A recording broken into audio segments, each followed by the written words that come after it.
আসসালামু আলাইকুম। আজকের পর্বে আমি রান্না করে দেখাবো কুমড়া বড়ি দিয়ে ট্যাংরা মাছের ঝোল। আমরা যেহেতু উত্তরবঙ্গের মানুষ, আমাদের কাছে কিন্তু কুমড়া বড়ি খুবই পছন্দের একটা খাবার। কুমড়া বড়ি দিয়ে ট্যাংরা মাছের ঝোল রান্না করার জন্যে ট্যাংরা মাছগুলো আমি ভালো করে কেটে ধুয়ে পরিষ্কার করে নিয়েছি। আর যেহেতু মাছগুলো একটু ছোট সাইজের ছিল, তাই মাছগুলো আজকে আমি না ভেজেই রান্না করব। এরপর একটা কড়াইয়ের মধ্যে কুমড়া বড়িগুলোকে ভেজে নিতে হবে। একদম অথেন্টিক একটা রেসিপি শেয়ার করার চেষ্টা করেছি। এই রেসিপি ফলো করে যদি রান্না করেন অবশ্যই কিন্তু কুমড়া বড়ি তেলের মধ্যে ভাজা যাবে না। তেলের মধ্যে না দিয়ে এভাবে হালকা করে টেলে নিতে হবে। চুলার হিটটা মিডিয়াম টু লোতে করে মোটামুটি ৪ থেকে ৫ মিনিটের মতো এভাবে ভেজে নিতে হবে। যখন দেখবেন কুমড়া বড়ির সাইডে একটু লাল লাল হয়ে গিয়েছে তখন ভেজে উঠিয়ে নিতে হবে। এরপর আমরা চলে যাব রান্না করার জন্যে। ওই কড়াইয়ের মধ্যেই আমি পরিমাণ মতো তেল দিয়ে দিলাম। তেলটা গরম হয়ে গেলে হাফ চামচের মতো দিয়ে দিচ্ছি গোটা জিরে। গোটা জিরে মোটামুটি ১০ সেকেন্ডের মতো ভেজে নিয়ে ১ চামচ পরিমাণ দিয়ে দিচ্ছি পেঁয়াজ বাটা আর সাথে ২ চামচ দিয়ে দিচ্ছি টমেটো বাটা। তেলের মধ্যে পেঁয়াজ আর টমেটো মোটামুটি ২ থেকে ৩ মিনিটের মতো ভেজে নিতে হবে, যাতে করে পেঁয়াজ আর টমেটোর কাঁচা গন্ধটা চলে যায়। সামান্য একটু পানি দিয়ে দিচ্ছি ভালো করে মশলাটা কষিয়ে নেওয়ার জন্য।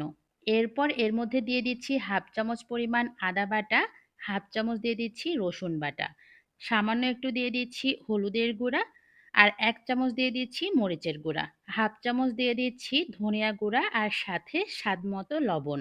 মশলাটা এখন ভালো করে ভুনিয়ে নিতে হবে। যেহেতু এটা মাছের ঝোল রান্না হবে তাই প্রথম পর্যায়ে কিন্তু মশলাটা ভালো করে কষানো খুবই ইম্পর্ট্যান্ট।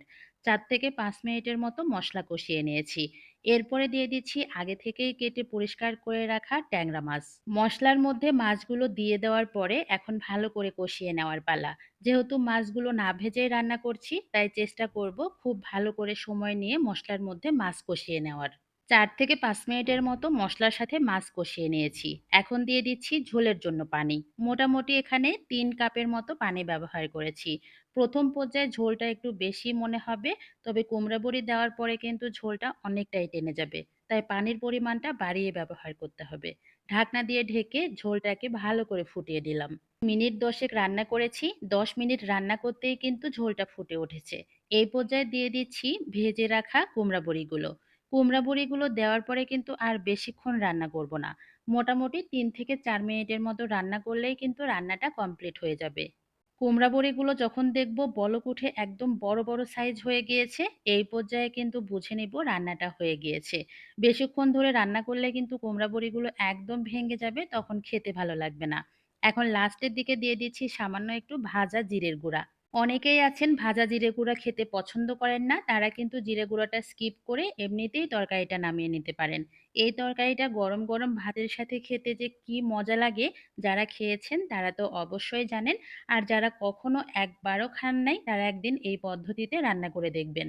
মাছ তো আমরা অনেকভাবে রান্না করে থাকি, তবে একদিন এই পদ্ধতিতে রান্না করে দেখবেন, খেতে ভীষণ মজা লাগে। সবাই ভালো থাকবেন। আমার ভিডিওটি যদি ভালো লেগে থাকে অবশ্যই একটা কমেন্টস করে জানাবেন। আল্লাহ হাফেজ।